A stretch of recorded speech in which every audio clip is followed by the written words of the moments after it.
நாள் காட்டில் ஒரு சிறிய பறவை தினமும் அழகாக பாடிக்கொண்டிருந்தது. அதை எல்லா விலங்குகளும் பாராட்டினார்கள்.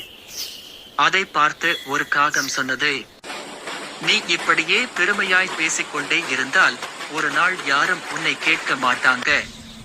ஆனால் பறவை அதை கவனிக்கவில்லை. "என்னை எல்லாரும் பிரியப்படுறாங்க" என்று பெருமைப்பட்டே இருந்தது. ஒரு நாள் காட்டிற்கு பெரிய புயல் வந்தது. அனைத்து விலங்குகளும் ஒரு மரத்தின் கீழ் ஒளிந்தன. அங்கே பறவையும் வந்தது. ஆனால் பறவை தினமும் பெருமை கூறியதால் யாரும் அதற்கு இடம் கொடுக்கவில்லை. பறவை அழுது கேட்டது, "என்னையும் சேர்த்துக்குங்க."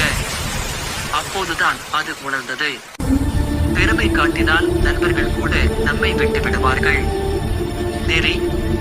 பெருமை மனிதனை உயர்த்தாது, எளிமைதான் எல்லோரும் நேசிக்க காரணம்.